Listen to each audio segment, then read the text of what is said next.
ठीक है, आज हम लोग फंक्शन स्टार्ट करेंगे बेसिकली। अभी तक लास्ट लेक्चर में हम लोगों ने इनइक्वलिटीज़ बेसिक कुछ कॉन्सेप्ट उसके जो देखें वो इसमें फ्रिक्वेंटली यूज होने वाले हैं जब इसके डोमेन वगैरह के बारे में हम लोग डिस्कस करेंगे, इसलिए उसको हमने पहले ही डिस्कस कर लिया। आज हम लोग ऑफिशियली बात करेंगे कि इस पर फंक्शन के बारे में। तो फंक्शन है क्या बेसिकली? तो अगर हम फंक्शन की बात करें तो फंक्शन एक्चुअली दो आपके समझ लीजिए कोई फिजिकल क्वांटिटीज़ हैं, से वाई, एक्स एंड वाई, या कुछ भी आप ले सकते हो। तो कोई भी दो फिजिकल क्वांटिटीज़ में एक फिजिकल क्वांटिटीज़ जब दूसरे फिजिकल क्वांटिटीज़ पे एक किसी रिलेशन ये कह सकते हैं आप किसी रूल के थ्रू, है ना, अटैच्ड होती है, तो उसको हम लोग उस रूल को ही बोल देते हैं कि वो फंक्शन है। जैसे मैं आपको समझाता हूँ, जैसे मान लीजिए किसी सर्किल के एरिया की बात की जाए तो एरिया ऑफ द सर्किल क्या होता है? Basically this is written as pi r square. तो यहाँ पर पाई तो हम लोग को पता है कि वो कांस्टेंट है ना, पाई की वैल्यू मालूम है। बट हम यहाँ पे दो क्वांटिटीज़ और देख रहे हैं, एक ए है और एक आर है, आर स्क्वायर वो अलग बात है, ठीक है। तो ए और आर इस तरीके से एक दूसरे से अटैच्ड हैं, ठीक है। तो इसको हम लोग समहाउ ऐसे लिख सकते हैं, A equals to F of R, means what, A is a function of, इसको हम लोग F, this is only the representation, F जो है वो एक रिप्रेजेंटेशन है, ऐसा नहीं कि आपको एफ ही डिनोट करना है, यहाँ पे आप कुछ भी लिख सकते हैं, ठीक है। वो एक सिंबल है, बस एक्सप्रेस करने का तरीका है, ठीक है। तो ए जो है, ये जो फिजिकल क्वांटिटीज़ है वो आर पे डिपेंड कर रही है। तो इस स्ट्रक्चर को हम लोग बोलेंगे क्या? A is a function of R. अगर हम एक नॉर्मल भाषा में बात करें तो यही है हमारा फंक्शन, ठीक है। बात समझ में आ गई? यहाँ पे इस f के जहाँ पे ये एक सिंबॉलिक है केवल, इसका कोई बहुत मतलब नहीं है। तो अगर हम लोगों ने देखा अभी जो डिस्कस किया, अभी बात जो की, उस पर मैंने क्या समझा कि दो फिजिकल क्वांटिटीज़ हैं वो एक दूसरे से किसी सर्टेन रूल से अटैच्ड होती हैं। तो इससे ही हम लोग क्या कहते हैं, अ क्वांटिटी, उसमें दो क्वांटिटी की जो बात करें उसमें एक क्वांटिटी दूसरे क्वांटिटी के फंक्शन कही जाती है। मीन्स ए, यहाँ पर अगर बात करें तो A is a function of R, because A जो फिजिकल क्वांटिटी है हमारी वो फिजिकल क्वांटिटीज आर पे डिपेंड कर रही है, उससे अटैच्ड है इस रिलेशन के थ्रू। तो that is why we call them A is a function of R, ठीक है। बात समझ में आ गई? तो ये एक तरीके से हमारा फंक्शन हो गया। ये तो नॉर्मली हम लोग समझने के लिए यूज़ कर सकते हैं कि ये फंक्शन क्या है। बट अगर हम इसके डेफिनेशन पे बढ़ें कि भाई डेफिनेशन क्या है इसकी, ठीक है, क्या हम ऐसे ही डिफाइन करेंगे? नहीं, तो इसकी भी अपनी एक डेफिनेशन है। वो क्या है कि जैसे मान लीजिए हमारे पास कोई दो सेट हैं, ठीक है, तो ए और बी हमारे क्या हो गए? दो नॉन इम्पटी सेट हो गए। Let A and B the two non empty set, okay. तो ये हमारे पास दो नॉन इम्पटी सेट हैं, ए और बी। तो हम अगर कहते हैं कि कोई एक करेस्पॉन्डेंस, कोई भी एक करेस्पॉन्डिंग्स ए से बी पर, सपोज दैट ए है, इस जो करेस्पॉन्ड कर रहा है बी के सेट पे, मीन्स इसके एलिमेंट पे करेस्पॉन्ड कर रहे हैं, इस एलिमेंट को करेस्पॉन्ड कर रहे हैं, एसोसिएट हो रहे हैं किसी एक रूल के थ्रू, हाँ, से it is F, but that is symbolically, हाँ, एफ जो है उसका कोई मतलब कोई बहुत अलग, वहाँ एफ के जगह पे आप कोई भी जो है नोटेशन सिंबल इस्तेमाल कर सकते हैं, ठीक है। बट हम लोग स्टैंडर्डली हम लोग अगर बात करें तो एफ फॉर फंक्शन ऐसा हम लोग करके चल रहे हैं, ठीक है।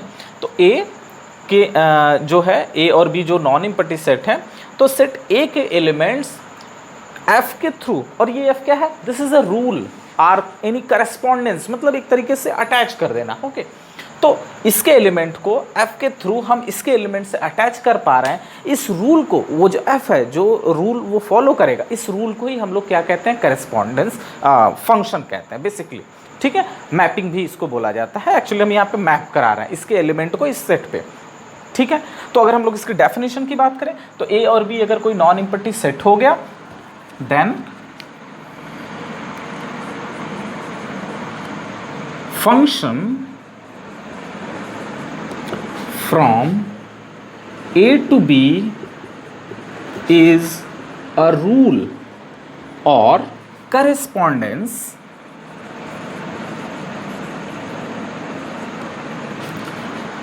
from a function f from A to B is a rule or correspondence in which every element of the set A has unique image या इज यूनिकली अटैच्ड, ये ज़्यादा सही होगा, of the set A, every element of the set A is uniquely attached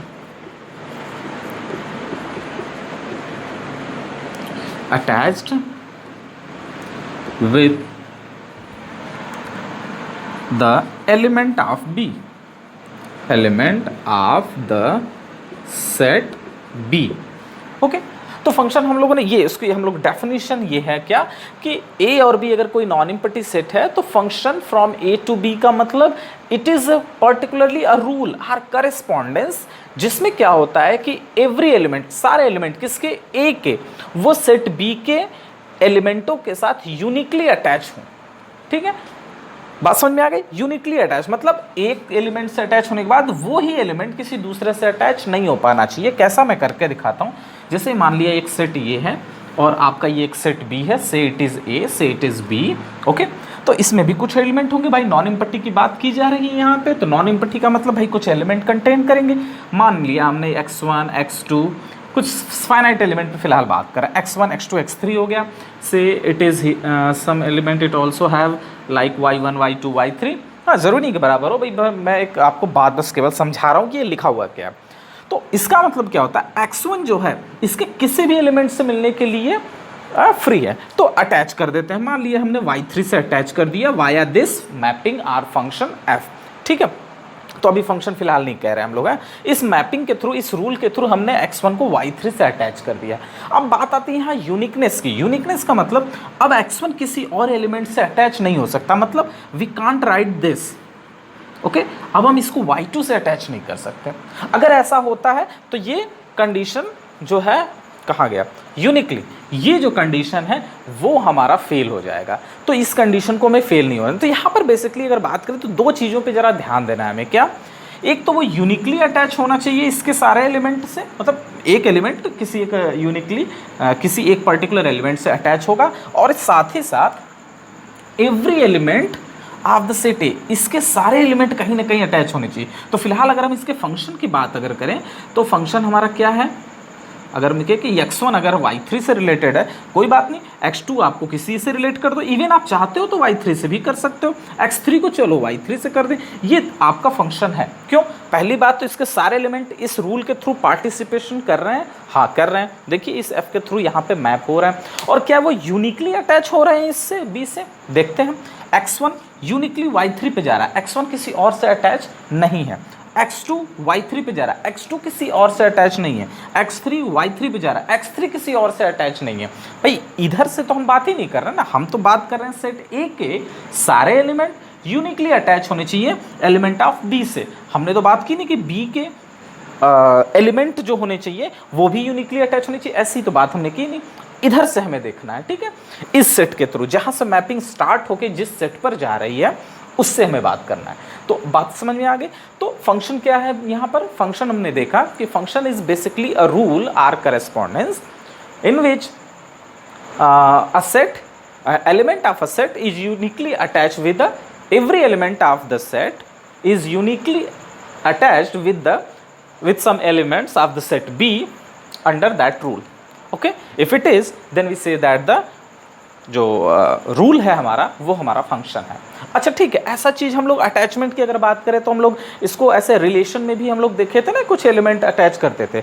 तो मैं यहाँ पे आपको बताना चाहूँगा कि जो रिलेशन होता है, आई मीन फंक्शन जो होता है, that is a particular kind of relation. ठीक है, वो एक रिलेशन ही होता है। ठीक है, बस पर्टिकुलर मतलब कुछ सर्टेन कंडीशन, जो कंडीशन कौन कौन सी है भाई, every element of the set is uniquely attached. तो ये जो एलिमेंट, दो कंडीशन है, every element and uniquely attach, ये कंडीशन रिलेशन में नहीं होती थी। रिलेशन में क्या, बस अटैच हो जाए, सारे एलिमेंट हो ना हो कोई फर्क नहीं पड़ता। ठीक है, मैं आपको करके बताता हूँ। तो यहाँ पे ये बात समझ में आ गई। अच्छा, ये सारे एलिमेंट y3 पे जा रहा है, it is not necessary that every element must map to the y3। हाँ, वो किसी और से हो सकते हैं, बट हमें बस ध्यान रखना है कि सारे के सारे एलिमेंट इस मैपिंग के थ्रू पार्टिसिपेट करें, और पार्टिसिपेशन में इस बात का ध्यान रखना है कि वो सारे इंडिविजुअली यूनिकली अटैच हों। ठीक है, x1 अपना ध्यान रखेगा, वो किस y3 के अलावा किसी से नहीं है। y3 का हमें नहीं पता, इधर के बारे में हमें नहीं मालूम, इसके बारे में हमें बात भी नहीं करनी। इधर के सारे एलिमेंट पहले होने चाहिए, तो देखो भाई अंडर दैट f हो रहा है, और सारे एलिमेंट यूनिकली अटैच होने चाहिए। ठीक है, बात समझ में आ गई। ठीक है, अब हम लोग थोड़ा सा इसको हम लोग रिलेशन से कंपैरिजन करते हैं क्या है उसमें और इसमें डिफरेंस। तो अगर हम रिलेशन में बात करें तो रिलेशन में हम लोगों ने देखा था कि भाई अगर कोई एक सेट हो गया, बेसिकली ये ए और बी हमने ले लिया, say it is A and B, और चलिए वही एलिमेंट ले लेते हैं x1 x2 x3 y1 y2 y3, है ना। तो भाई हम पहले फिलहाल रिलेशन पे जाते हैं। तो रिलेशन क्या कहता है भाई, कोई बात नहीं, आप किसी इसको इससे जोड़ दो, अटैच करा दो f, ठीक है, f के थ्रू x1 y2 पे चला गया, कोई बात नहीं, x1 y3 पे चला जा सकता है, ऑब्वियसली जा सकता है, ठीक है। और बस इतना ही कर दिया मैंने, और किसी से बात भी नहीं की, या चलो अच्छा अगर ऐसा लग रहा है चलो y1 को भी इधर कर दिया और x2 को किसी और से अटैच कर देते, चलिए ये काम हमने कर लिया। तो क्या ये हमारा फंक्शन है? तो फंक्शन के लिए हमारे पास वही चीज़ है, हम लोग किस बात पे बात करेंगे, एवरी एलिमेंट। तो f के अंडर में सारे एलिमेंट पार्टिसिपेट कर रहे हैं, हाँ कर रहे हैं, एक कंडीशन तो इसने सेटिस्फाई कर ली, ठीक है, फंक्शन होने के लिए। ये एक्चुअली रिलेशन है। रिलेशन आप लोग बेसिकली ऑर्डर्ड पेयर के फॉर्म में देखा करते थे, ठीक है। तो ऑर्डर्ड पेयर मीन्स आप देखिए, इसको अगर हम लिखना चाहें f को, तो what can we write it, तो x1 के साथ कौन है भाई, it is y3 as well as x1 के साथ आपका देखो y3 से अटैच है और x1 y2 से भी अटैच है, हो गया ना। और फिर x2 y3 से अटैच है, ओके, फिर x3 y1 से अटैच है, x3 y1 से अटैच है। तो अगर हम देखें तो ये हमारा f जो है इट इज़ अ रिलेशन और function, let's check it out. तो every element of the set is going under that rule f, तो भाई ठीक है। अब यूनिकली है कि नहीं, चलो देखते हैं। अब अगर आप ध्यान से देखें तो x1 जो है वो यूनिकली अटैच नहीं है, कैसे भाई, y2 पे भी जा रहा है और y3 पे भी जा रहा है अंडर दिस रूल f, है ना। कैसे पता चला, देखिए इसमें जो फर्स्ट लॉट है वो कभी रिपीट नहीं करना चाहिए। रिलेशन अगर हम लोग ऑर्डर्ड पेयर के सेंस में बात करें तो रिलेशन अगर लिखा हुआ ऑर्डर्ड पेयर में और फंक्शन भी एक प्रकार का रिलेशन ही होता है, तो वो भी ऑर्डर्ड पेयर में लिखा जा सकता है। तो how will you distinguish between them, तो आपको क्या करना है कि देखना है भाई, अगर ऑर्डर्ड पेयर फॉर्म में लिखा है तो फर्स्ट लॉट अगर रिपीट कर गया एक बार भी, एक बार के बाद मतलब दोबारा अगर आ गया, रिपीट का मतलब वही होता है कि एक बार है चलो ठीक है, दोबारा अगर आ जाता है तो रिपीट हो गया। रिपीट नहीं होना चाहिए फर्स्ट लॉट का एलिमेंट, अगर रिपीट कर गया तो वो रिलेशन तो हो सकता है but can never be a function, है ना। तो जैसे यहाँ पर बात करें तो x1 x2 x3 इंडिविजुअली था, लेकिन x1 यहाँ पे देखो दो बार आ रहा है, y3 के साथ भी y2 के साथ भी, it means it is a relation but we can't say that it is a function, ठीक है, बात समझ में आ गई। तो फंक्शन का ये हुआ। तो और भी किसी तरीके से हो सकता है, और भी कंडीशन है, जैसे कि अगर बात करें ए और बी हम लोग ले लेते हैं, सेम उसी स्ट्रक्चर को ले लिया जाए भाई, y1 y2 y3। अब क्या करते हैं, इसको इधर यूनिकली कर लेते हैं भाई, चलो ये कर दिया हमने अंडर द f। अब यहाँ पे f की अगर बात करें तो f यहाँ पे देखा जाए तो x1 जो है वो y3 से रिलेटेड है, x2 y1 से रिलेटेड है, एंड दैट्स इट। दो ही रिलेशन जो ऑर्डर्ड पेयर में इस रिलेशन में अगर बात करें तो दो ही एलिमेंट आ रहे हैं, ठीक है। कौन कौन से, x1 y3 and x2 y1। अब हमें देखना है क्या ये एक फंक्शन है, तो यहाँ पर तो आप पहले लिख दो नॉट अ फंक्शन, ये जो है आपका फंक्शन नहीं है बट अ रिलेशन, ये एक रिलेशन है। कैसा रिलेशन है, क्या है, वो तो बात की बात है, वो आप लोग रिलेशन वाले टॉपिक पे डिस्कस कर चुके हैं, क्या कैसे दिखाना है वो उस पर हम नहीं जा रहे हैं, ठीक है। बस फंक्शन नहीं है, एक रिलेशन है, ठीक है। अब यहाँ की बात करते हैं, क्या ये रिलेशन है, अच्छा ये फंक्शन क्यों नहीं है, आप एक्सप्लेन कर सकते हैं ना। अभी अगर आपसे कोई पूछे कि ये स्ट्रक्चर दिया है, ऐसा फिगर है या ये ऑर्डर पेयर दिया है, why it is not a function, because the element of the set A is not uniquely attached with the element of the set B. Because क्यों, क्योंकि यहाँ पे दिख रहा है x1 y2 और y3 दो से जा रहा है, that is why we can say that the function is sorry the rule, है ना, or relation is not a function, okay. Come to this one. तो अब यहाँ पे अगर बात करें तो यहाँ पे भी हमें अगर देखना हो तो भाई वापस हम लोग को फंक्शन पे बार बार देखना है, तो दो चीज़ों पे बस फोकस करना है, every element of this set is uniquely attach. तो एवरी एंड यूनिकली, इन दो बातों पर बस ध्यान रखेंगे, अगर ये दो बातें हैं देन फंक्शन तो होना ही होना है उस रिलेशन को। अच्छा भाई, तो यहाँ पर अगर देखें तो एवरी वर्ड का वायलेशन हो रहा है, यहाँ पे एवरी वर्ड जो है वो फॉलो नहीं हो रहा है। कैसे भाई, x1 हो गया, x2 हो गया, एवरी मतलब सारे होने चाहिए था ना, x3 is unmapped, x3 is not participating under this rule. If it is, then we say that this relation is not a function. It is a relation, but we can't say that it is a function. Clear है? तो यहाँ पे आप लिख दीजिए not a function, not a function but a relation, as x3 belongs to, लिखने का तरीका देखिए, x3 belongs to a जो है, as for x3 belongs to a, there does not exist any y belongs to b such that f जो है x3 पे लग के आपको वो y प्रोवाइड कराता। कोई ऐसा y ही नहीं मिल रहा है इस x3 के लिए अंडर दिस रूल, जो कि इस रूल के थ्रू उस y को इससे अटैच कर दे। ठीक है, तो ये अनमैप्ड रह गया, और अगर अनमैप्ड है देन वी से दैट कि this is not a function. Clear है, बात समझ में आ गई? तो रिलेशन और फंक्शन का डिस्टिंक्शन समझ में आ रहा है। ठीक है, तो फंक्शन, अच्छा, और उसमें आप किसी एक पे भी सारे को मर्ज करा दीजिए, मतलब मैप करा दीजिए, तो वो भी फंक्शन हो जाएगा, जो इससे पहले हम लोगों ने देखा था स्ट्रक्चर। तो चीज़ें समझ में आ गई क्या है रिलेशन और फंक्शन का सीन, है ना। अगर हम ऑर्डर्ड पेयर टाइप से देखें तो हमें याद रखना है कि फर्स्ट स्लॉट रिपीट नहीं करना चाहिए। फर्स्ट स्लॉट रिपीट करना, इसका मतलब यूनिक जो वर्ड है, यूनिकली अटैच, ये वर्ड जो वायलेट हो रहा है तो ये हम कर नहीं सकते, फंक्शन में अलाउड नहीं है, वो तो होना ही चाहिए, तो इसलिए जैसे वो फंक्शन नहीं होगा। और सारे एलिमेंट अगर ऑर्डर्ड पेयर फॉर्म में लिखा हुआ है तो सेट ए के जिस सेट से जिस सेट पर जा रहा है, कभी कभी बी से ए पे बोल देता है और ऐसे डिफाइंड है, तो उस बात का ध्यान रखिएगा। तो जिस सेट से अगर ए से बी की तरफ मूव कर रहे हैं हम लोग, तो सेट ए के सारे एलिमेंट, यानी फर्स्ट स्लॉट पे सेट ए के सारे एलिमेंट होने चाहिए। ठीक है, बात समझ में आ गई? अगर ऐसा है then we say that the function it is a function either, ये तो रिलेशन तो है ही, हर हालत में रिलेशन तो बनना ही बनना है। तो ये रहा भाई फंक्शन के बेसिक्स के बारे में। ठीक है, अच्छा, इनको ऑर्डर्ड पेयर टाइप से भी हम लोगों ने देख लिया। ओके, तो नेक्स्ट अब हम लोग बात करेंगे आगे कि, अच्छा, इसको जो हम थोड़ा प्रैक्टिकली बात कर लें। देखो बेटा, फंक्शन जो होता है ना, एक्चुअल अगर बात करें तो it works as a machine. ठीक है, अभी थोड़ा और इसके बारे में बात कर लिया जाए। तो फंक्शन क्या होता है? फंक्शन मशीन की तरीके से काम करता है। मशीन की तरीके से काम करने का मतलब क्या होता है? जैसे मान लीजिए कि ये कोई आपका बड़ा सा बॉक्स है ना, तो ओके, तो ये हमारा एक कोई मशीन है। ठीक है, इट इज अ मशीन किसी भी काइंड का, से इट इज एफ, ये जो मशीन है एफ है। तो करेगा क्या भाई, ये एक्स को लेगा और यहाँ से एफ एक्स, जिसको आप वाई भी बोलते हैं, उसको आपको बाहर निकाल देगा कुछ प्रोसेस करके। वो एफ ही प्रोसेस करता है। ठीक है, हर मशीन का यही काम होता है कि भाई आप इनपुट कुछ देते हो, वो प्रोसेस करता है और उसके करस्पॉन्डिंग आउटपुट प्रोवाइड करता है। तो जो इनपुट लेता है उसको हम लोग क्या बोलते हैं?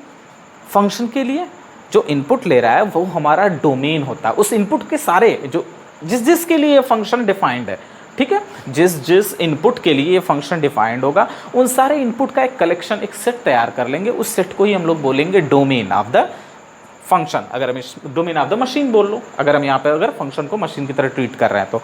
एंड जो ये आउटपुट एफ एक्स निकाल रहा है या आप कह लो वाई निकाल रहा है, तो उस एक्स के लिए ही एफ एक्स आउटपुट जो दे रहा है, तो उस एफ एक्स का कलेक्शन या कह लो वाई का कलेक्शन जो होगा, that defines the range of the function.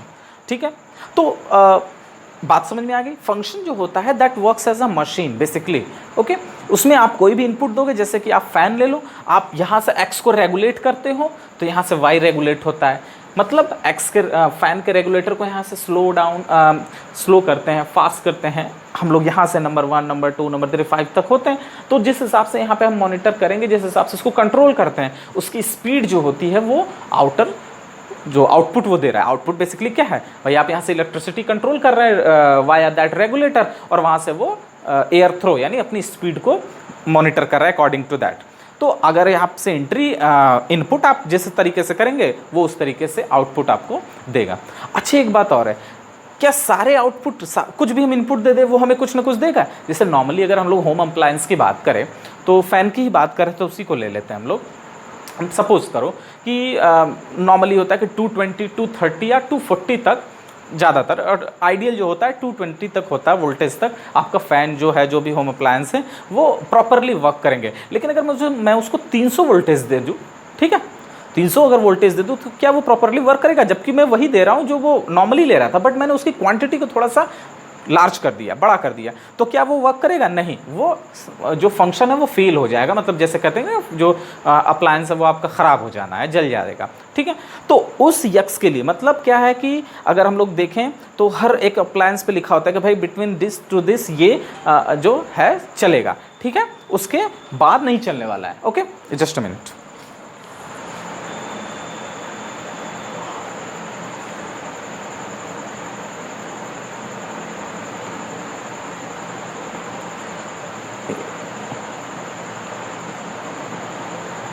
Okay, तो sorry for the disturbance. Okay, तो अभी हम लोग जो बात कर रहे थे कि जो फंक्शन जो होता है वो हर इनपुट के लिए डिफाइंड नहीं होता। ये नहीं कि आपने मशीन लगा रखा है, आप कोई भी इनपुट देते रहो। जैसे गन्ना पेरने वाली मशीन है, जूस निकालने वाली, वो क्या करता है, आप गन्ना डालो जूस निकाल के देगा। भाई कोई भी इस तरीके से आप तो क्या उसमें लठ थोड़ी डाल देंगे, है ना, तो उसका जूस निकाल के नहीं देगा। हो सकता है वो ख़राब हो जाए, चलो शायद हो सकता है काफ़ी स्ट्रॉन्ग मशीन है वो लट को भी कर दे। अब लोहे का रॉड डाल दोगे तो वो चीज़ें वर्क नहीं करेंगी, जबकि आप कह रहे हो कि भाई मैं तो उसी टाइप की चीज़ें उसको दे रहा हूँ, प्रोवाइड कर रहा हूँ, वो मुझे जूस देना चाहिए, है ना। तो बहुत सारी चीज़ों के लिए वो मतलब वर्क नहीं करता है। तो जो जिनके लिए वर्क नहीं करता है वो उसके डोमेन में नहीं होते हैं। तो हमें क्या करना होता है? अच्छा, एक और अच्छा एग्जांपल ले रहे हैं, होम अप्लायंस की बात हो रही थी, तो हम सबके किचन में हम मिक्सर ग्राइंडर होता है ना। तो मिक्सर ग्राइंडर का क्या काम होता है? जैसे अगर हम लोग देखें तो ये सपोज दैट हमारा मिक्सर ग्राइंडर है, और है ना ऐसा कुछ, ठीक है, मिक्सर ग्राइंडर है ऐसा। इसमें आप क्या करते हो, कोई भी इनपुट आप डालोगे तो ये उसके लिए करस्पॉन्डिंग आउटपुट देगा, ये कुछ तो देगा। आपने क्या किया भाई, आपने हल्दी जो होती है वो आपने डाल दी, वो उसको ग्राइंड करके देगा। कुछ मसाले डाल दिए, वो उसको ग्राइंड करके देगा, ठीक है। तो कुछ चीज़ों के लिए वो डिफाइंड होता है। मेरी बात समझ में आ रही है? अब ऐसा तो नहीं है उसमें कंकड़ पत्थर डाल दें तो भी वो आपको कुछ आउटपुट देगा। उसके ब्लेड्स ख़राब हो सकते हैं, वो इवन मशीन भी जल सकती है, उसकी जो मोटर होती है। बात समझ में आ रही? तो एक्सिक जो है हमारा क्या हो गया, जो रॉ मटेरियल है इसके मसाले के, स्पाइसेस के, उनके लिए वो डिफाइंड है, ठीक है। और हाँ, उसके अगर ये जार वगैरह बदल दे तो चटनी बना सकते हैं आप, किसी चीज़ का शेक बना सकते हैं आप मिक्स करके, ठीक है। इन सभी चीज़ों के लिए वो आइडियली काम करता है। तो ये उनको लेकर प्रोसेस करता है और कुछ सर्टेन आउटपुट देता है उसके अकॉर्डिंग, जो आप इनपुट डालते हो। आप ऑरेंज डालते हो ऑरेंज, तो वो ऑरेंज जूस निकाल के दे देता है, ठीक है। आप अनार के दाने डालते हो, वो पोमेग्रेनेट जो अनार का जूस निकाल देता है। आप मैंगो पल्प डालोगे, वो मैंगो जूस दे देगा।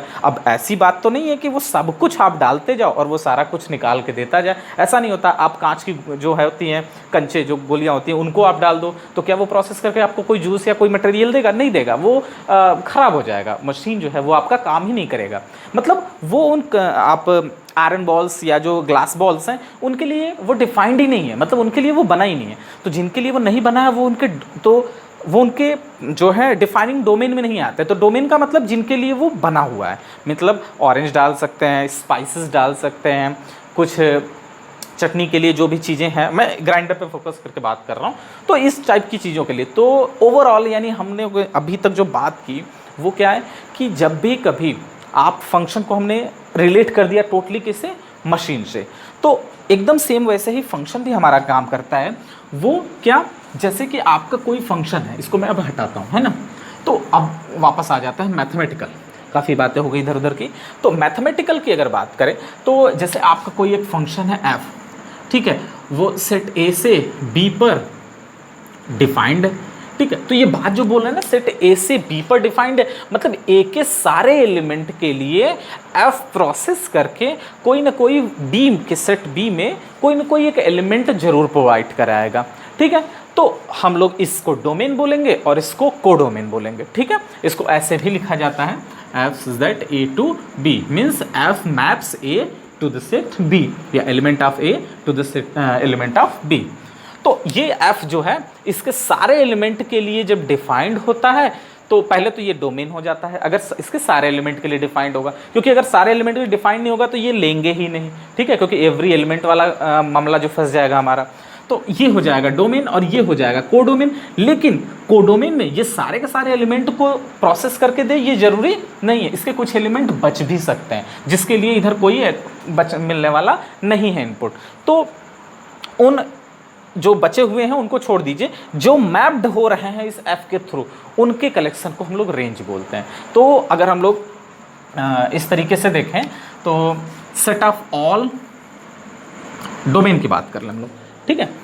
तो डोमेन ऑफ द फंक्शन की अगर बात करें तो क्या हो जाएगा, डोमेन ऑफ एफ ये क्या है, this is what the collection of all, अगर हम x की बात करें basically collection of all x belongs to r। अच्छा हम लोग r पे क्यों बात करें, देखो बेटा अभी हम लोग जो भी फंक्शन की बात कर रहे हैं, जो भी इनपुट आउटपुट वटएवर जो भी मिलेगा, हम लोग रियल फंक्शन की बात कर रहे हैं, ठीक है। तो x बिलोंग्स टू r, अगर बिलोंग्स टू r नहीं भी लिखा है तो ये हमें समझना है कि हम लोग रियल नंबर पे ही बात कर रहे हैं, रियल फंक्शन की बात कर रहे हैं, कॉम्प्लेक्स या इमेजिनरी के बारे में हमें यहाँ नहीं सोचना है अभी, ठीक है। तो the collection of all x belongs to r, या अगर आपको लग रहा है कि यार सेट r हम फिक्स कर रहे हैं तो हम हटा दे रहे हैं, बट याद रखिएगा हमें रियल एंट्रीज की ही बात करनी है इस बार, ठीक है। तो the collection of all x for which there exist a unique y in B is known as domain of f, ठीक है।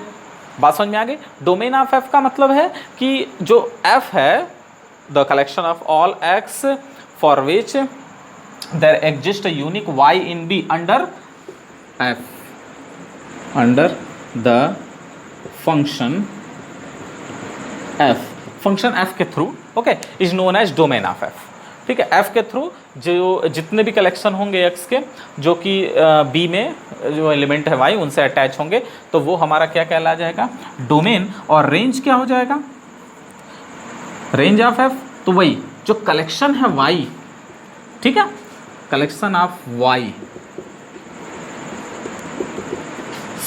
For all x belongs to A, ठीक है। अगर ए से बी पे बात करें तो रेंज क्या हो जाएगा हमारा, बी के सारे एलिमेंट नहीं है, बी के वे एलिमेंट जो एफ के थ्रू ए के सारे एलिमेंटों के मैप के थ्रू हमें ये मिले हों, ठीक है। एक्स ए के सारे मेंबर जो एक्स टाइप के हैं वो एफ के थ्रू मैप होके जितने वाई के साथ अटैच होते हैं उन सारे वाई का कलेक्शन ही हमारा रेंज हो जाता है, ठीक है। अदरवाइज ये इसको हम क्या बोलते हैं, कोडोमेन। बात समझ में आ गई। लेकिन कोडोमेन रेंज सेम नहीं होता है। बात मैं आपको समझाता हूँ यहाँ पे फिगर के हिसाब से कि कोडोमेन और रेंज की बात, क्योंकि बी में ही दोनों बात हो रही है, ये ए है बी है। डोमेन का तो कॉन्सेप्ट क्लियर है कि भाई इधर के सारे जो एलिमेंट हैं वो इधर किसी न किसी से यूनिकली अटैच होने चाहिए, तो ये फंक्शन रहा और इनके जो कलेक्शंस होंगे दैट डिफाइंस द डोमेन, जिसके लिए फंक्शन या वो जो रूल है वो डिफाइंड होगा। बट रेंज और कोडोमेन पे अगर बात करें तो यहाँ पे हम डोमेन, अगर एफ बात करें तो ये डोमेन है, ये कोडोमेन है, ओके। बट रेंज का क्या सीन है, जो बात कर रहे हैं कि इसी के एलिमेंट होंगे लेकिन वो कोडोमेन के बराबर में नहीं होगा, इक्वल नहीं होगा। कैसे, चलिए करके देखते हैं। x1 को आप y3 से अटैच कर दीजिए, x2 को भी y3 से अटैच कर दीजिए, इसको x1 से अटैच कर देते हैं और चलिए इसको y2 से अटैच कर देते हैं। तो अगर हम इस तरीके से देखें तो अंडर दिस f हमारा डोमेन A है, कोडोमेन B है, एंड द रेंज क्या है। तो यहाँ पे अगर हम लोग बात करें तो इसका जो रेंज आ रहा है फंक्शन का, this is only which is being participated या is being mapped via that function y1 y2 y3, ठीक है। जबकि b क्या है, y4 के साथ है। अगर y4 नहीं रहेगा तो वो b नहीं कंप्लीट है ना। तो ये कोडोमेन हो गया टुगेदर विथ y4, बट बिना y4 के ये जो पार्टिसिपेट कर रहे हैं f के अंडर में, ठीक है, उस रूल के थ्रू उनका जो कलेक्शन है that defines the range of the function, okay. बात समझ में आ गई होगी, ठीक है। अब जरा कुछ क्वेश्चंस कर लेते हैं इस पे तो चीज़ें और ज़्यादा क्लियर हो जाएंगी, ठीक है, ओके। तो इसको मैं हटा रहा हूँ अब।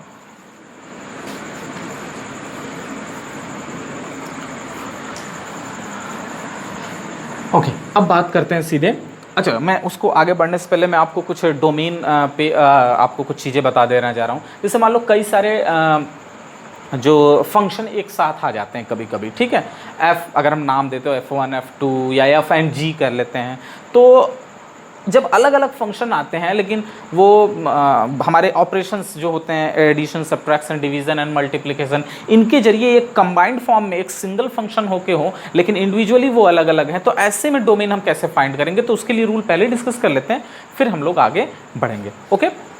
तो अगर हम बात करें कि दो फंक्शन है ना, तो let F X and G X be the two function with the two function with domain नाम भी हम दे देते हैं, इसका D1 कर देते हैं और इसका D2 कर देते हैं, ठीक है। with the two function with the domain D1 and D2, then domain of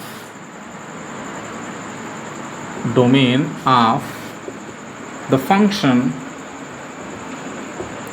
पहला एफ एक्स प्लस या माइनस, आप जो कह लें, दोनों के लिए बात हो रही है। एफ एक्स प्लस माइनस जी एक्स का जो डोमेन होगा वो क्या होगा, domain of the function this is D1 intersection D2। मतलब इनका इंडिविजुअली जो अलग से डोमेन है D1, इनका जो अलग से डोमेन है D2। अगर एफ एक्स प्लस जी एक्स या एफ एक्स माइनस जी एक्स है तो इस एक कंबाइंड वाली अटैच होकर सॉल्व करेंगे, कोई नया फंक्शन एच एक्स बन जाता है सपोज दैट, तो उस एच एक्स का जो इनके कॉम्बिनेशन से बना है उसका जो डोमेन होगा इन दोनों डोमेन के इंटरसेक्शन से मिलेगा हमें, ठीक है। सिमिलरली अगर हम लोग बात करें एफ एक्स इंटू जी एक्स की, अगर प्रोडक्ट की बात करें तो भी उनके इंटरसेक्शन से मिलेगा। थर्ड, और अगर हम उनके डिवीज़न की बात करें, है ना, तो भी वो उनके इंटरसेक्शन से मिलेगा, ओके। बट आपको इसमें से वो पॉइंट निकालना होगा जहाँ पे क्या है g x zero, x such that g x equals to zero. इस कलेक्शन को आपको माइनस करना पड़ेगा, मतलब जहाँ जहाँ पे ये डिनोमिनेटर जीरो हो जा रहा है उन्हें एक्स को आप D1 इंटरसेक्शन D2 से निकाल दीजिए, आप जो बचता है वो F X by G X का होगा। ऑब्वियस बात है डिनोमिनेटर में जीरो अगर हो रहा है तो वो फंक्शन अनडिफाइंड बन जाएगा, नहीं जी, something by zero is in undefined, you can say that infinity which is not defined, ठीक है। अच्छा, एक और हम लोग डिस्कस कर लें, अगर अंडर रूट एफ एक्स है केवल तब, तो अंडर रूट एफ एक्स है तो इसका जो डोमेन होगा वो D1 होगा, क्योंकि भाई जी तो है ही नहीं तो हम उसकी का डोमेन लेंगे। बट यहाँ पे कौन सा होगा, हम या माइनस आप कर दीजिए किसके लिए, जहाँ पे ये लेस देन है, means all those x such that F x is less than zero, तो उस सारे एक्स को हमें माइनस कर दें। मतलब अंडर रूट एफ एक्स का मतलब एफ एक्स का ही डोमेन लेंगे, लेकिन उसमें से आप एफ एक्स जहाँ जहाँ पे नेगेटिव है, क्योंकि अंडर रूट में नेगेटिव नहीं आना चाहिए, इक्वल टू जीरो चलेगा, ठीक है, इक्वल टू जीरो चलेगा, बट नेगेटिव नहीं आना चाहिए, क्योंकि अंडर रूट में नेगेटिव का मतलब ये इमेजिनरी बना देगा। अभी मैंने बताया कि इमेजिनरी कॉम्प्लेक्स हमें दूर रहना है, अभी उसके बारे में नहीं सोचना, हम लोग रियल फंक्शन पढ़ रहे हैं तो रियल क्वांटिटीज़ पे ही डिस्कस करेंगे, तो ये नहीं होना चाहिए, ठीक है, बात समझ में आ गई। तो ये जो है हमारा क्या हो जाएगा, या इसी को आप ले सकते हो केवल F X greater than or equal to zero, भाई पूरे डोमेन जहाँ डिफाइंड है वहाँ से F X greater than or equal to zero. तो ये इस तरीके से बात समझ में आ गई आप, ठीक है, ओके। या इसको एक और तरीके से लिख सकते हैं हम लोग, कैसे, अगर हम लोग सब इंटरसेक्शन टाइप का ही लिख रहे हैं तो ऐसे लिखते हैं D1 intersection collection of all those x such that, अब इनइक्वलिटी बदल दो भाई, उसको माइनस कर रहे हैं तो इसको कंबाइंड करना है तो greater than or equal to zero कर दो, ठीक है, बात समझ में आ गई, ठीक है। तो ये इस तरीके से हम लोग जो है चीज़ें, फंक्शन अगर कॉम्बाइंड फॉर्म में आता है तो ऐसे हम लोग सेपरेट करके उनके डोमेन्स को निकाल सकते हैं। अच्छा, अभी हम लोग बात कर, एक चीज़ थोड़ा स्किप हो गया, उन पे भी बात कर लेते हैं कि रिलेशन और फंक्शन में अगर ग्राफ के तरीके से दिया हो, मैंने तो आपको ऑर्डर्ड पेयर पे बता दिया था कि अगर रिलेशन है तो किस तरह डिस्टिंग्विश करेंगे फंक्शन से, है ना, कि फर्स्ट स्लॉट अगर रिपीट कर रहा है तो फंक्शन नहीं होगा, रिलेशन होगा। लेकिन अगर ग्राफ दे दिया तो कैसे आप डिसाइड करोगे कि फंक्शन है या रिलेशन है, ठीक है, तो उस पर हम लोग डिस्कस कर लेते हैं, वो इससे पहले ही होना चाहिए था, खैर कोई बात नहीं, अब हम लोग इसको डिस्कस कर लेते हैं, फिर वापस प्रॉब्लम पे आएंगे।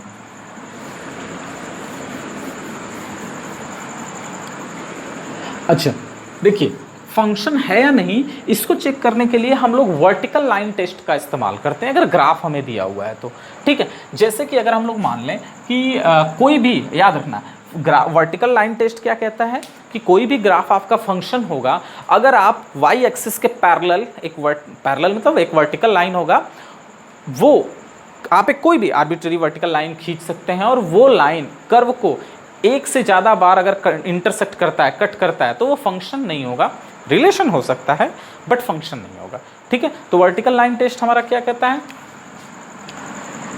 Vertical line test for the function, test for the function, function होने के लिए वर्टिकल लाइन टेस्ट क्या कहता है कि भाई कोई भी आपका ग्राफ हो, अगर वो एक से ज़्यादा बार वर्टिकल लाइन एक से ज़्यादा बार उस फंक्शन को, उस ग्राफ को कट करती है, ठीक है, कोई भी vertical line parallel to Y axis, तो समझ लो कि वो ग्राफ जो है, वो फिगर जो है वो फंक्शन नहीं है। मैं आपको करके दिखाता हूँ। जैसे हाँ ये ले लेते हैं हम लोग, Y square equals to X, ठीक है, हमने ये ले लिया। तो इसकी अगर हम बात करें तो इसका ग्राफ यू नो दैट ये है ना, X axis origin Y axis. अब आप एक कोई वर्टिकल लाइन ले लो और ड्रा कर दो, ऐसे खींच दो। अब आप ध्यान दो, ये जो वर्टिकल लाइन है इस कर्व को 2 पॉइंट पे इंटरसेक्ट कर रही है, ठीक है, बात समझ में आ रहा है, 2 पॉइंट पे इंटरसेक्ट कर रहा है। तो ये जो है कर्व जो है हमारा फंक्शन नहीं है, रिलेशन है बट फंक्शन नहीं है, ठीक है। एक्चुअली ये जो है ये दो कॉम्बिनेशन है दो फंक्शन का, कैसे वो भी मैं दिखाता हूँ। अगर हम यहाँ पे जो ये लिखे हैं y square equal to x, basically ये है क्या, ये है y equals to plus minus root x, means y equal to root x and y equals to minus root x. तो अगर आप ध्यान से देखें, मैं थोड़ा सा इसको ऐसे कर रहा हूँ, है ना, तो ये जो डॉटेड वाला हो गया ये हो गया y of minus root x, और ये जो स्ट्रेट खींचा हुआ है ये y of plus root x है। तो यहाँ से अगर हम लोग देखें तो अगर केवल इधर बात करें, इसको छोड़ दीजिए आप, तो इसको डॉटेड वाले को अगर हम छोड़ दें, अब एक वर्टिकल लाइन खींचिए, मान लीजिए ये वाली लाइन, ये वाला जो ग्राफ का पोर्शन है ही नहीं, तो केवल आप वर्टिकल लाइन कहीं से भी खींच कर देखिए, वो वर्टिकल लाइन इस ग्राफ को केवल और केवल एक पॉइंट पे ही इंटरसेक्ट करेगा। तो ऑब्वियसली जो रूल है वर्टिकल लाइन टेस्ट का वो फॉलो हो रहा है कि ग्राफ अगर वर्टिकल लाइन के थ्रू केवल एक ही पॉइंट पे इंटरसेक्ट कर पा रहा है वो लाइन, उस ग्राफ को, उस कर्व को, तो वो हमारा फंक्शन होगा। तो ये कर रहा है। और अगर हम फिर इसको छोड़ दें, केवल डॉटेड वाले को कंसीडर करें और फिर हम लोग एक वर्टिकल लाइन ड्रॉ करें, तो भी हमें क्या दिख रहा है कि ये जो है हमारा एक फंक्शन हो जा रहा है। यानी ये जो फंक्शन हम नहीं बोले, अगर हम कंबाइंड बात करें y square equal to s की, तो वो हमारा फंक्शन नहीं है, ठीक है, बात समझ में आ रही है, वो मेरा फंक्शन नहीं है। लेकिन अगर हम उसको 2 पार्ट में ब्रेक करके देखें, एक अपर ग्राफ एक लोअर ग्राफ, तो ये हमारा फंक्शन हो जाएगा, ठीक है। इट मीन्स यहाँ पर जो एग्जाम्पल हम लोगों ने ले रखा है y square equal to x, this is basically the combination of 2 function. It is a relation not a function, okay, ये एक रिलेशन है, फंक्शन नहीं है, but it is a combination of 2 different function, ठीक है। एक ये अलग फंक्शन है, ये अलग फंक्शन है, कंबाइन कर दिया तो वो जो है वो आपका एक रिलेशन हो गया। ऐसे बहुत सारे हैं, आप सर्किल को ले लीजिए, x square plus y square equal to a square आप ले लीजिए, ठीक है, सेंटर्ड एट ओरिजिन। आप वर्टिकल लाइन ड्रॉ करिए, ये भी इंटरसेक्ट हो रहा है, ठीक है, तो it is not a function, it is a relation, it is a relation but not a function in x. क्यों? क्योंकि यहाँ और यहाँ पे इंटरसेक्ट हो रहा है। बट अगर हम लोग इधर बात करें तो y इक्वल्स टू बेसिकली ये देता क्या है, a square minus x square plus minus over root, तो 2, मतलब अगर हम लोग ये डॉटेड वाले की अगर बात करें तो ये वाला पोर्शन क्या है, ये हमारा पोर्शन माइनस ऑफ, ऐसे minus of a square minus x square and it is what, it is your plus of a square minus x square, okay.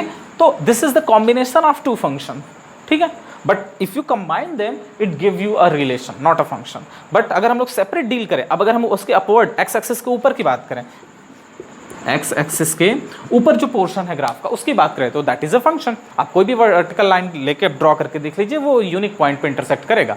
और उसी तरीके से अगर लोअर पार्ट हम लोग देख लें, एक्स एक्सिस के बिलो जो पोर्शन है उस रीजन को अगर हम फोकस करें, that is also a function, ठीक है। But if you combine them it gives you a relation not a function, ठीक है। तो क्या ऐसे सारी चीज़ें हैं? नहीं, बहुत सारी चीज़ें हैं जो फंक्शन है।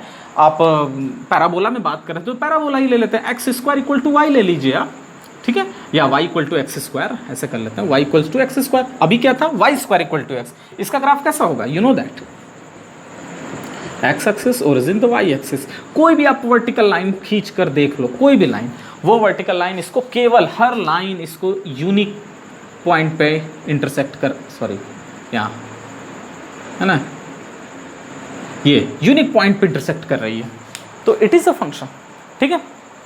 क्लियर है, बात समझ में आ रही है हम क्या कहना चाह रहे हैं?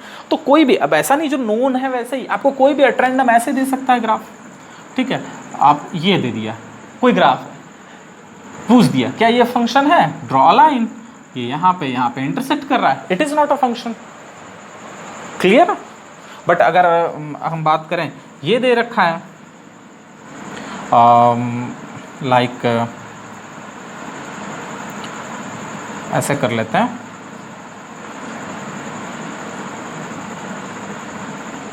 है ना, मतलब कुछ भी ऐसा, and now draw the line, it is a function. बात समझ में आ गई? तो ग्राफ के थ्रू भी आप डिसाइड कर सकते हो फंक्शन है या नहीं, उसके लिए आपको कोई पॉइंट या कुछ ऐसा रखने की जरूरत नहीं है, just draw a vertical line parallel to y axis to intersecting the curve. If that line intersects that curve more than two or more than 2 points, then it will not be a function, it will be a relation but not be a function. But if it intersects that curve at a unique point, or you can say that at only one point, then we say that that graph is a function. ठीक है, बात समझ में आ गई? ये चीज़ें छोटी थी तो हमने सोचा कि इस बारे में आपको डिस्कस करके बता दें। बात समझ में आ रही है? तो बहुत ही इंटरेस्टिंग टॉपिक है आपका फंक्शन, और इसमें बहुत ज़्यादा कुछ वो है नहीं, तो चलिए अच्छा ठीक है। तो एक क्वेश्चन फटाफट इस पर कर लिया जाए, है ना। तो इसको हटाते हैं। अभी फ़िलहाल कुछ देर पहले डोमेन वगैरह के बारे में बात हो रही थी, तो डोमेन का क्या सीन है आपको मालूम है कि डोमेन ऑफ द फंक्शन का मतलब क्या होता है कि जिस फंक्शन पर, जिस पॉइंट पर x की उस वैल्यू के लिए, अगर x में फंक्शन है हमारा, तो x की जिस वैल्यू के लिए फंक्शन डिफाइंड है। डिफाइंड का मतलब क्या है? बेसिकली यहाँ पर बार बार एक बात यूज हो रही है, डिफाइंड है, डिफाइंड है, डिफाइंड है। What does it mean defined है? तो भाई देखो, दो चीज़ों से खासकर आपको बचना है। एक प्लस माइनस इन्फिनिटी, प्लस आ जाए इन्फिनिटी या माइनस इन्फिनिटी, ये नहीं आना चाहिए क्योंकि ये रियलिस्टिक कुछ भी नहीं है, और अंडर रूट में नेगेटिव नहीं आना चाहिए। ठीक है, बात समझ में आ गई? अभी फिलहाल इन जनरल की बात करें, मतलब किसी भी फंक्शन का आप कोई भी वैल्यू आप उसको दे लो, भाई ये दो तीन चीज़ों से आपको बचना, प्लस माइनस इन्फिनिटी ना है और इमेजिनरी क्वांटिटी नहीं आना चाहिए। बस इनको बचा लो और कुछ भी मिल जाए वो मतलब डिफाइंड ही है, वो पॉइंट डिफाइंड, और कोई भी ह्यूज लार्ज नंबर मिल जा रहा है, डजेंट मैटर, वो डिफाइंड है। ठीक है, आपको प्लस माइनस इन्फिनिटी से बचना है और आपको ये जो है इमेजिनरी से बचना है। ठीक है, बात समझ में आ रही है? तो चलिए हम लोग अब इसके बारे में आगे बढ़ते हैं, डोमेन निकालते हैं। तो एक सिंपल सा फंक्शन ले लेते हैं, सपोज दैट एग्जांपल कह रहा है कि find domain and range of fx equals to x square plus 3x plus 4। Okay, कह रहा है इसका डोमेन बताओ और रेंज बताओ। ठीक है, तो इसको स्टार्ट करने से पहले मैं आपको एक बात बता दूं, कहीं पर भी आपको क्वाड्रेटिक इक्वेशन दिख रहा है तो पहला काम, वो चाहे डोमेन उसका पूछ रहा है चाहे रेंज पूछ रहा है, stop there and just make them a perfect square by using completing square method. ठीक है, आप पहले उसको परफेक्ट स्क्वायर बनाने की कोशिश कीजिए, मतलब कंप्लीट स्क्वायर बनाइए पहली बात, बाद में आप डोमेन रेंज सोचेंगे हम लोग। ठीक है, तो हमें भी पहले एफ दिखा, हम काम अपना शुरू कर दिए। fx दिखा हमें x square plus 3x plus 4, और हम इस पे काम स्टार्ट करें। पहला काम भाई कंप्लीट स्क्वायर, तो तरीका आपको पता है, डायरेक्ट लिखें या चलिए जो पहला है मैं बता दे रहा हूँ, बहुत लोग आप जान रहे होंगे वैसे। तो कंप्लीट स्क्वायर कैसे करते हैं? x के कोफिशिएंट का हाफ करते हैं। x के कोफिशिएंट में क्या है? 3 है, उससे पहले एक्स स्क्वायर का कोफिशिएंट जो होना चाहिए वो 1 होना चाहिए। ठीक है, leading coefficient of that quadratic polynomial of function जो है वो 1 होना चाहिए। उसके बाद अगर 1 नहीं है तो टेक इट कॉमन और उसके बाद करेंगे। ठीक है, तो 1 है ऑलरेडी बनाया है, देन नथिंग टू वरी। तो 3 का x उसके बाद आते हैं, x के कोफिशिएंट में जो 3 है उसका हाफ करिए तो कितना हो जाएगा? 3/2। इसका स्क्वायर कीजिए 9/4, यही 9/4 ऐड भी करना है और सब्ट्रैक्ट भी करना है, तो एक बार ऐड और एक बार सब्ट्रैक्ट कर दीजिए। इसको अगर हम कंबाइंड करें तो it gives you what? x plus 3/2 whole square. And what about that? देखो यहाँ पे 16 माइनस 9, ठीक है, तो I think it will be 7/4, है ना? ठीक है, कैलकुलेशन ऑल ओके? ओके, चलिए ठीक है। तो ये हमने लिखा, मतलब हमारा जो फंक्शन था बेसिकली हमने कुछ किया नहीं है अभी, हमने उस फंक्शन का जो ये हटाते हैं इसको, फंक्शन का स्ट्रक्चर चेंज किया। मेन जो हमारा फंक्शन था वो ये है, वही था, उसको थोड़ा सा मैंने सजा दिया है, उसका रूप बदल दिया है। अब देखो, अब यहाँ पर जरा फोकस करो बेटा, आप x की कोई भी वैल्यू दे दो, क्या ये डिस्टर्ब होगा? What do mean by the disturb? क्या ये इन्फिनिटी हो रहा है एक्स के किसी भी वैल्यू के लिए, रियल वैल्यूज़ के लिए? क्या ये माइनस इन्फिनिटी हो रहा है? क्या ये इमेजिनरी हो रहा है? कहीं नहीं हो रहा है। एक्स की कोई भी रियल वैल्यू आप डाल सकते हो इस पर, वो सब ले लेगा। क्या देगा अभी बाद में बात करेंगे, बट सब ले लेगा फिलहाल अभी के लिए। तो डोमेन ऑफ एफ क्या हो जाएगा इसका? पूरा का पूरा रियल नंबर। क्यों? It is defined for all x belongs to R. तो डोमेन एक्स मतलब हो गया हमारा रियल नंबर, डोमेन आ गया। अच्छा, रेंज ऑफ एफ की बात करनी हो तो आप देखो बेटा, रेंज ऑफ एफ का मतलब ये है कि इसकी मिनिमम वैल्यू पता करो। पहले ये देखो, ये टोटल वैल्यू तो पॉजिटिव देनी है, पॉजिटिव में तो इन्फिनिटी तक होता है मैक्सिमम। भाई रेंज का मतलब क्या है? कहाँ से कहाँ तक वैल्यू दे रहा है आपको। एक्स ने आपने पूरा का पूरा रियल नंबर देने के लिए वो कह रहा है मैं बस सारा का सारा रियल नंबर खा सकता हूँ मैं, तो आपने रियल नंबर ले रखा है उसके लिए कि उसको भाई सब कुछ खिलाएगा। तो खिलाने के बाद वो कितना प्रोवाइड कर रहा है आपको? भाई इनपुट लेगा तो आउटपुट भी देगा उसके अकॉर्डिंग। तो ये जो इनपुट आप दे रहे हो माइनस इन्फिनिटी से प्लस इन्फिनिटी तक, तो आउटपुट कहाँ तक दे रहा है? ठीक है, तो यानी उस फंक्शन का मिनिमम वैल्यू क्या है, मैक्सिमम वैल्यू क्या है, उसी के बीच में सारी वैल्यू आएगी। भाई मिनिमम टू मैक्सिमम में ही अपनी सारी वैल्यूज कंटेन करेगा। तो देखो जरा, ये किसी भी हालत में नेगेटिव तो नहीं आ रहा है, कुछ भी आप इनपुट प्रोवाइड कर दो, यानी ये हमेशा पॉजिटिव आना है। यानी कहाँ तक जाएगा भाई? पॉजिटिव का मतलब क्या? इन्फिनिटी, पॉजिटिव इन्फिनिटी तक। तो इन्फिनिटी अब चूंकि रीच नहीं करते इन्फिनिटी तक, तो वो ओपन हो जाएगा। मिनिमम क्या है? तो मिनिमम आप देखो, अब अधिक से अधिक वैल्यू ये क्या हो सकती है भाई? कोई भी रियल नंबर जो x इक्वल टू -3/2 ले लें तो ये 0 हो जाएगा। 0 से छोटा तो हो नहीं सकता बिकॉज ऑफ स्क्वायर, नेगेटिव तो जाना नहीं है। तो एटमोस्ट ये 0 हो सकता है, मैं इसकी क्वांटिटी की बात कर रहा हूँ। और वो 0 किस पे होगा? -3/2 पे। तो मान लो किसी भी पॉइंट पे ये 0 होगा अधिक से अधिक, तो इसकी वैल्यू उस केस पे कितनी आनी है? 7/4। यानी जो रेंज होगा वो क्या आ रहा है? 7/4 टू इन्फिनिटी। ये बात समझ में आई? डोमेन वाला तो मुझे लग रहा है समझ में आया। रेंज में ही कुछ दिक्कत अगर हो रही है तो बताओ आप।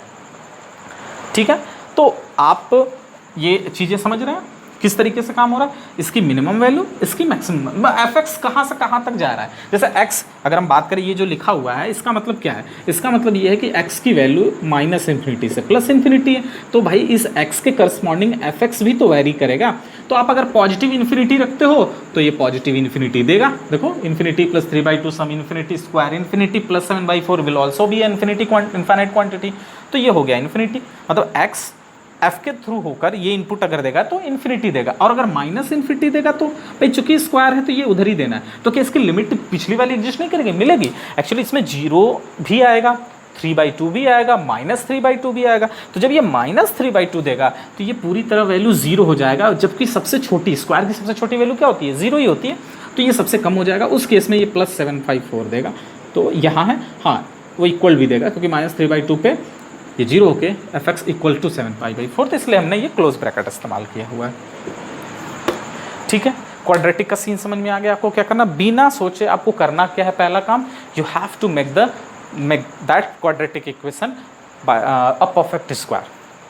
ठीक है, by using completing square method आप उसको परफेक्ट स्क्वायर बनाइए, कोशिश करिए बनाने की। अब जैसे ये बनता है स्क्वायर आपका, परफेक्ट स्क्वायर तो नहीं, ये +1/, इस कंप्लीट स्क्वायर आप बनाते हैं इसको। तो कंप्लीट स्क्वायर आपका जो बन रहा है, तो इसकी मिनिमम वैल्यू 7/4, मैक्सिमम पता नहीं कहाँ तक, इन्फाइनाइट तक, up to infinity, open interval and the lower. तो x यहाँ से यहाँ तक मूव कर रहा है, एफ एक्स यहाँ से यहाँ तक मूव कर रहा है, उसको इंटरवल फॉर्म में ये हमने लिख दिया। This is all about your domain and range of the function of that which is given by the quadratic function x² + 3x + 4। ठीक है, बात समझ में आ रही है आपको? करना क्या हो रहा है यहाँ पर? ठीक है, बहुत ज़्यादा कुछ है नहीं यहाँ पे बताने को। ठीक है, तो ठीक है, अभी बहुत सारे क्वेश्चंस हैं, आज के क्लास अभी रहने करते हैं, थोड़ी टाइम ओवर हो रहा है आपको। नेक्स्ट क्लास में हम लोग इस पर अब क्वेश्चन ही करने हैं इस पर। ठीक है, और वैरायटी ऑफ क्वेश्चंस, अलग अलग फंक्शन, क्वाड्रेटिक फंक्शन के बारे में भी, ग्राफ भी डिस्कस कर देते हैं। चलिए अच्छा, अभी नेक्स्ट वाले में ग्राफ हो जाएगा, मॉडुलस, लॉगरिथमिक, इनवर्स ट्रिग्नोमेट्रिक, ठीक है, एक्सपोनेंशियल, सारी चीज़ें हम लोग डिस्कस करेंगे अभी। ठीक है, बट फॉर टुडे ओके, अभी रहने देते हैं। Okay, thank you.